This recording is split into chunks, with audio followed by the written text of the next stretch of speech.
Hello dear student, मैं मोनिका श्रीवास्तव अपने YouTube channel गृह विज्ञान की पाठशाला में आप सभी का स्वागत करती हूँ। तो आज के इस वीडियो में मैं आपके सामने लेकर आई हूँ एलटी ग्रेड 2025 होम साइंस का सिलेबस।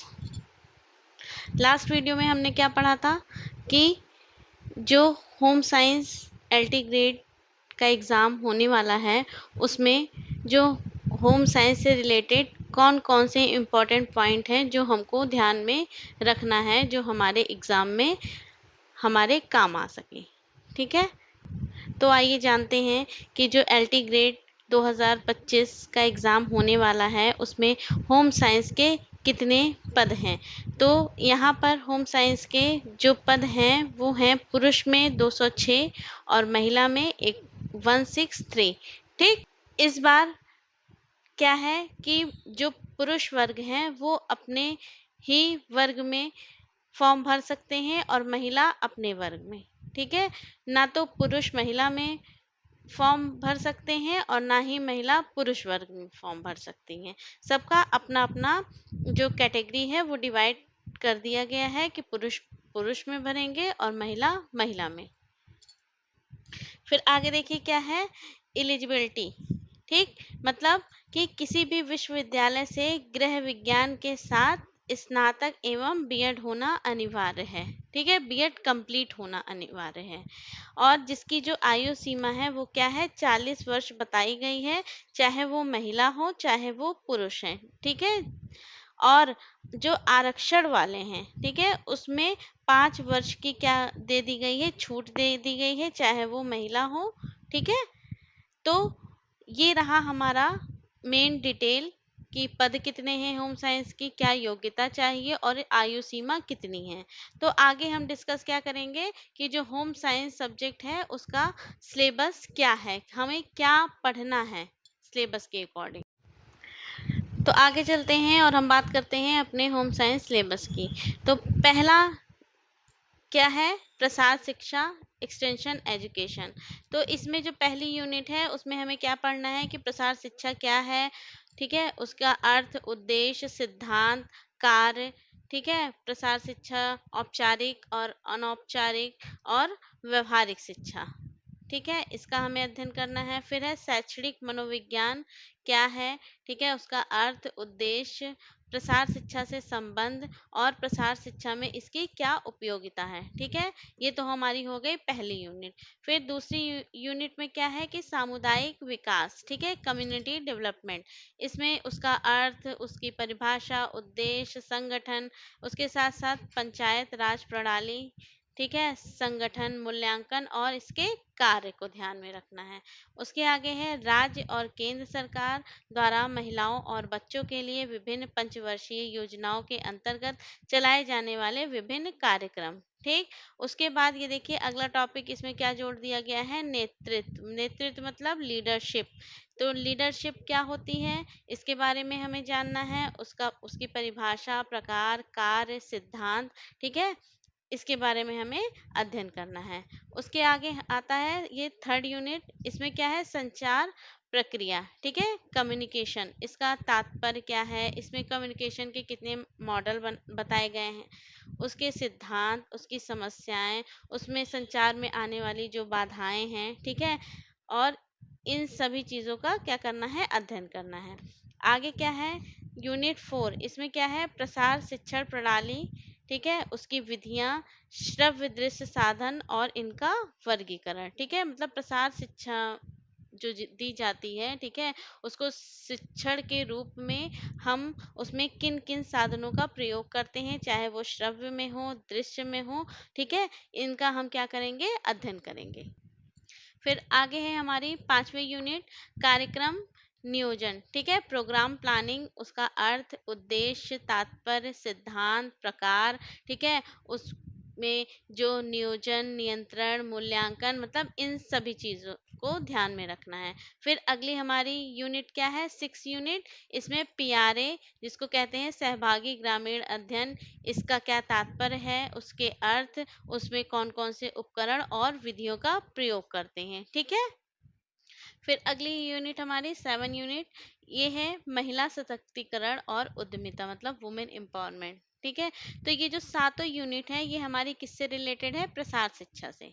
ठीक है, फिर अगला आता है हमारा गृह प्रबंध और उपभोक्ता शिक्षा, मतलब होम मैनेजमेंट और कंज्यूमर एजुकेशन। ठीक है, तो इसमें भी कई सारी यूनिट को डिवाइड कर दिया गया है और इसमें हमें क्या क्या पढ़ना है? होम मैनेजमेंट में गृह और परिवार, इसमें घर की परिभाषा, उसके प्रकार, घर को चुनने का आधार, मतलब घर हम कैसे चुनते हैं, परिवार की परिभाषा, उसके प्रकार, उसके गुण और दोष, फिर है परिवार का समाज में क्या योगदान है। ठीक है, आदर्श भारतीय घर और परिवार से क्या तात्पर्य है।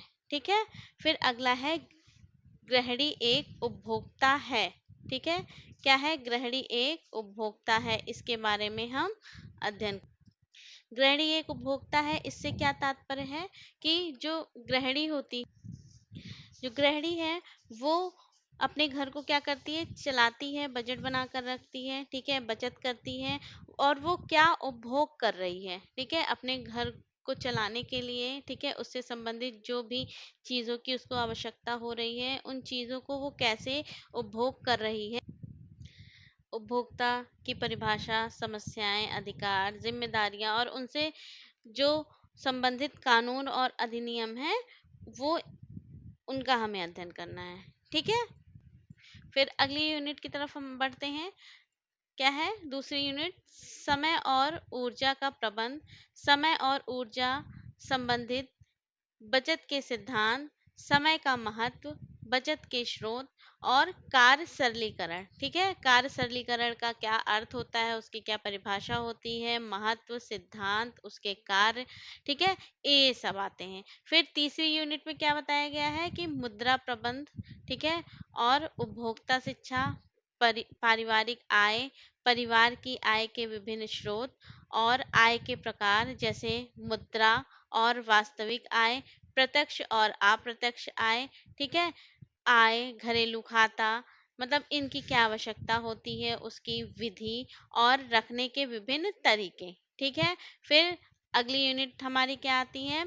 बजट। ठीक है, बजट और बचत, इसके साथ निवेश, मतलब जो भी हम बजट बनाते हैं, बजट बनाकर जो भी हम बचत करते हैं, उसका हम निवेश कहाँ पर करते हैं। ठीक है, इसका अध्ययन हम इस यूनिट में करेंगे। ठीक है, इसमें और क्या है? आय और बचत का महत्व, निवेश के विभिन्न तरीके। ठीक है, हम निवेश कहाँ पर करते हैं, अपने पैसे को बचाकर कहाँ रखते हैं, तो कहाँ, जैसे बैंक हो गया, प्राइवेट हो चाहे वो सरकारी हो। ठीक है, डाकखाना, LIC, PPF, PLI, mutual fund, विभिन्न प्रकार के बीमे।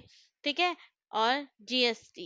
ठीक है, इस बार GST जो कानून है उसको भी हमें इसके अंतर्गत पढ़ना है। फिर नेक्स्ट है पांचवी यूनिट हमारी, क्या है? घर की आंतरिक सज्जा। घर की आंतरिक सज्जा में कला के विभिन्न सिद्धांत और तत्वों का क्या प्रयोग।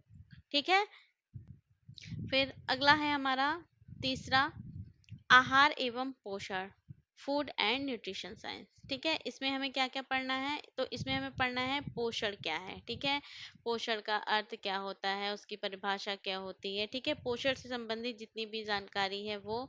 फिर भोज्य पदार्थ, भोजन समूह, प्राप्ति के साधन, भोजन के कार्य, पोषक तत्व, संतुलित आहार। ठीक है, उचित पोषण, कुपोषण, अत्यधिक पोषण, मतलब इन ये क्या है? पोषण के प्रकार। ठीक है, फिर है भोज्य पदार्थों का संगठन। ठीक है, उसमें मिलावट, फूड एडिटिव्स, भोजन की सुरक्षा, भोजन संरक्षण, पाक कला, रसोई के प्रकार, फूड माइक्रोबायोलॉजी, सूक्ष्म जीवाणुओं द्वारा होने वाली क्या कई बीमारियां। ठीक है, शरीर क्रिया विज्ञान, तंत्रों का अध्ययन, पाचन तंत्र, उत्सर्जन तंत्र, परिसंचरण तंत्र, रक्त, रक्त समूह, हीमोग्लोबिन, और इसके साथ साथ कई बीमारियां जो आहार, अतिसार, कब्ज, रक्तचाप, मधुमेह, वृक्क संबंधी बीमारियां, प्रारंभिक रसायन कार्बोस। ठीक है, जिसमें प्रोटीन, वसा, इसके जो है क्या, कैसे वो हमें प्राप्त होते हैं, उसके साधन क्या हैं, उसके कार्य क्या हैं, उसका वर्गीकरण। ठीक है, उसके साथ साथ खनिज और विटामिन की कमियों के लक्षण, मतलब उससे कौन कौन सी कमी हो जाती है, ठीक है। हमारे शरीर में अगर विटामिन की कमी हो गई, खनिज लवण की कमी हो गई, तो उससे कौन कौन सी बीमारियां होती हैं और उन बीमारियों को कैसे हम दूर कर सकते हैं, और इसकी जो पोषक तत्व हैं उसकी कमी को कैसे पूरा कर सकते हैं, ठीक है। इसका अध्ययन हमें करना है। उसके साथ साथ सामुदायिक पोषण, ठीक है, पोषण शिक्षण, उसके क्या उद्देश्य हैं, उसके क्या कार्य हैं, पोषण के स्तर का मापन, ठीक है, आरडीए, पोषण शिक्षा संबंधी कार्यक्रम, मतलब जो भी पोषण से संबंधित कार्यक्रम चलाए गए हैं उनका अध्ययन। उसके साथ साथ भोज्य पदार्थों की दैनिक आवश्यकताएं, मतलब जो भी हम भोज्य पदार्थ ग्रहण करते हैं दिन भर में, उसकी हमें कौन कौन से ऐसे भोज्य पदार्थ हैं जो दिन भर में हमको उसकी आवश्यकता पड़ती है, ठीक है। फिर अगला है मानव विकास एवं पारिवारिक अध्ययन, मतलब ह्यूमन डेवलपमेंट या चाइल्ड डेवलपमेंट और फैमिली स्टडीज, ठीक है। इसके बारे में हमको एलटी ग्रेड के सिलेबस में पढ़ना है, ठीक है। इसमें क्या है, मानव विकास का अर्थ, उसकी धारणा, महत्व, ठीक है, उसके जो विकासात्मक क्षेत्र हैं, ठीक है, उसके क्या कार्य हैं, उसकी जो कई सारी अवस्थाएं बताई गई हैं जो गर्भावस्था से लेकर मृत्यु पर्यंत तक चलती हैं, ठीक है। और विकास के कौन कौन से सिद्धांत है, कई सारे सिद्धांत बताए गए हैं, ठीक है। गर्भावस्था में विकास, जन्म की प्रक्रिया एवं अवस्थाएं, ठीक है, जीवन पर्यंत विकास, ठीक है, जो किस किस अवस्था में होती है, चाहे वो शारीरिक रूप में हो, क्रियात्मक रूप में हो, सामाजिक हो, संवेगात्मक हो, नैतिक, संज्ञानात्मक, ठीक है, भाषा, खेल, रचनात्मक एवं व्यक्तिक विकास, मतलब ये सारे विकास जो हैं जो बालक में हो रहे हैं, इनका हमें क्या करना है, अध्ययन करना है, ठीक है। फिर है पूर्व पाठशालीय शिक्षा, जो है उसकी क्या आवश्यकता होती है, विशिष्टता उसकी और महत्व उसके क्या हैं, ठीक है, शैक्षणिक फिलॉसफीज और कार्यक्रम, ठीक है। फिर है मानव विकास की थ्योरीज, चाहे वो फ्राइड की हो या चाहे अन्य कई सारे वैज्ञानिकों ने कई सारी क्या की हैं, मानव विकास की थ्योरीज दी हैं, ठीक है। तो उन सभी थ्योरीज का हमें क्या करना है, अध्ययन करना है। उसके साथ साथ इसमें क्या है, पारिवारिक संबंध,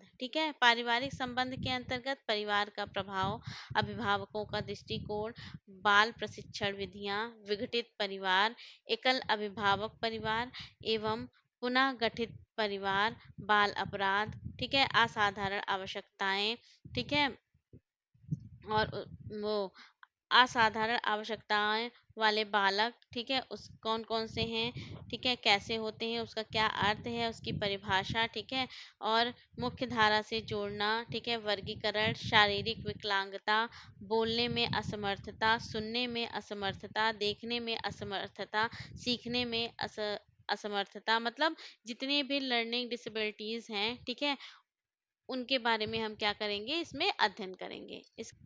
इसके आगे अगला है हमारा वस्त्र एवं परिधान, क्लोथिंग एंड टेक्सटाइल, ठीक है। तो वस्त्र एवं परिधान से भी रिलेटेड कई सारे क्वेश्चन बनते हैं जो हमारे सिलेबस के अकॉर्डिंग इसमें बताया गया है, ठीक है। तो वस्त्र एवं परिधान में हमें क्या पढ़ना है कि वस्त्र और परिधान क्या होते हैं, ठीक है, उसका क्या अर्थ होता है, उसके महत्व क्या होते हैं, ठीक है, रेशे का वर्गीकरण क्या है, उनके रासायनिक गुण कैसे हैं, उनका उत्पादन कैसे होता है, ठीक है, वस्त्र जो हम पहनते हैं, ठीक है, जिन वस्त्रों का हम प्रयोग करते हैं वो हमें कहाँ से प्राप्त हुए हैं, उनके क्या इतिहास है, ठीक है।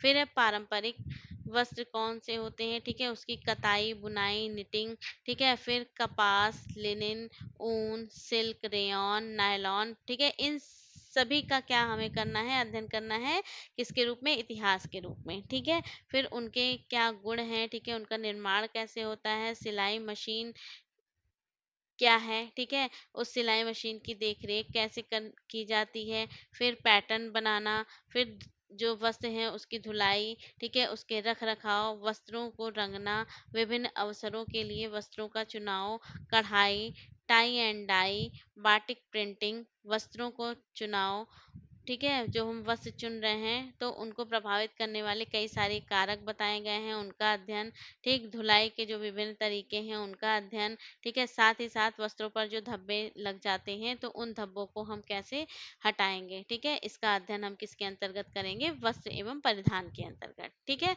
फिर नेक्स्ट है हमारा मानव शरीर क्रिया विज्ञान, ठीक है, ह्यूमन फिजियोलॉजी, ठीक है। तो अभी तक आपने देखा कि होम साइंस में जो 5 ब्रांच थी, ठीक है, उनसे रिलेटेड हमारे सिलेबस बनाए गए हैं। उसके साथ साथ 4 और पॉइंट को जोड़ दिया गया है, जिसमें से अगला क्या है, मानव शरीर क्रिया विज्ञान।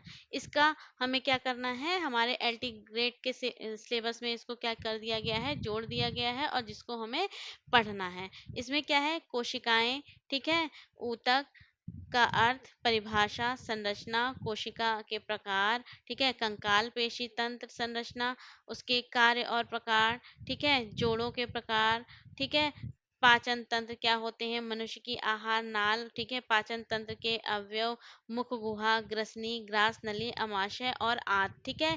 तो फिजियोलॉजी से संबंधित जितने भी प्रश्न हैं वो हमारे इस चैप्टर में कंप्लीट हो जाएंगे, ठीक है। फिर आगे बढ़ते हैं, आगे देखते हैं अगला क्या इसमें ऐड हुआ है, शोध और सांख्यिकी, ठीक है, रिसर्च मेथोडोलॉजी एंड स्टैटिस्टिक्स, ठीक है।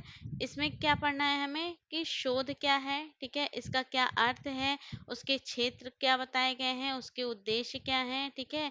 और रिसर्च में जो हम आंकड़े देखते हैं, ठीक है, उनके स्रोत क्या है, शोध के जो उपकरण हैं, उसकी विधियां हैं, शोध के प्रकार हैं, उनका हम प्रयोग कैसे करेंगे, ठीक है, मीन मीडियन मोड, ठीक है, इनका जो है चित्रों के माध्यम से और ग्राफ के माध्यम से कैसे हम समझेंगे, ठीक है। वो प्राइमरी और सेकेंडरी आंकड़े जो होते हैं उनका भी अध्ययन हम किस में करेंगे, रिसर्च के अंतर्गत करेंगे, ठीक।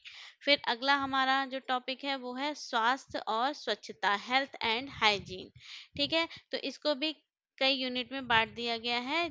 पहली यूनिट में देखिए क्या है, स्वास्थ्य और स्वच्छता की परिभाषा, फिर है प्राथमिक स्वास्थ्य देखभाल का सिद्धांत, सामान्य दुर्घटनाएं और घर पर होने वाली देखभाल, फिर है ब्लड प्रेशर, ठीक है, नब्ज और शरीर के तापमान का मापन, प्रदूषण के प्रकार और उसकी रोकथाम, स्वास्थ्य परीक्षण, ठीक। फिर दूसरी यूनिट हमारी क्या है, वातावरणीय सुरक्षा, ठीक है, जिस वातावरण में हम रहते हैं उसकी जो सुरक्षा है वो हम कैसे करेंगे, ठीक है। फिर ऊर्जा, विभिन्न प्रकार के धुआं रहित चूल्हे, सोलर कुकर का प्रयोग एवं बिजली प्लेट, फिर है जल सुरक्षा और बचत, जल को सुरक्षित करने की विधियां, पानी की गुणवत्ता का महत्व, पानी के शुद्धिकरण की विधियां जैसे छानना, फेंकना, tap water, water alarm, chlorine द्वारा और आधुनिक तकनीक का प्रयोग करके, ठीक है।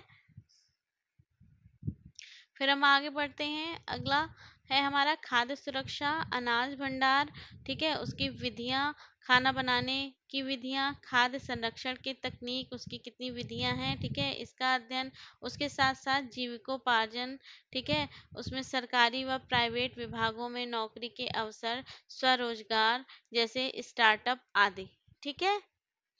फिर अगला हमारा क्या टॉपिक है, प्राथमिक उपचार और स्वास्थ्य, फर्स्ट एड एंड हेल्थ, ठीक है। इसमें हमें क्या पढ़ना है, जो प्राथमिक उपचार है, ठीक है, सर्वप्रथम हम किसी चीज का उपचार, उसका इलाज कैसे करते हैं, ठीक है, तो उसका अर्थ, उसके सिद्धांत, प्राथमिक उपचार के डिब्बे में जो आवश्यक सामग्री होती है वो कौन कौन सी होती है, ठीक है, पट्टियाँ, ठीक है, जब चोट लगने पर हमें पट्टियाँ बांधी जाती हैं वो पट्टियाँ, ठीक है, वो कितने प्रकार की होती हैं, उसका क्या उपयोग है।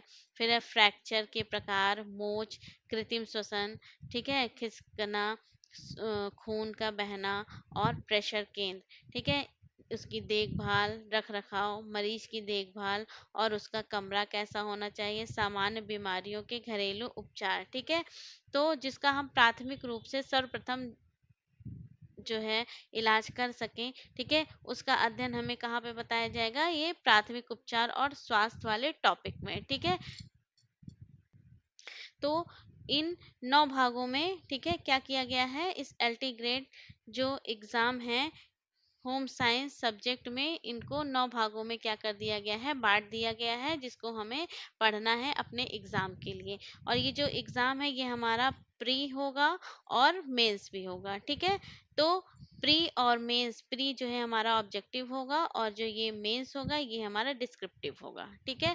तो इसी से रिलेटेड हमें अच्छे से अध्ययन करना है, जब हम इन सारे टॉपिक को क्लियर कराएंगे, ठीक है, जब इसको क्लियर कराएंगे उसी समय हम प्री और मेंस दोनों की तैयारी एक साथ करते रहेंगे, ठीक है।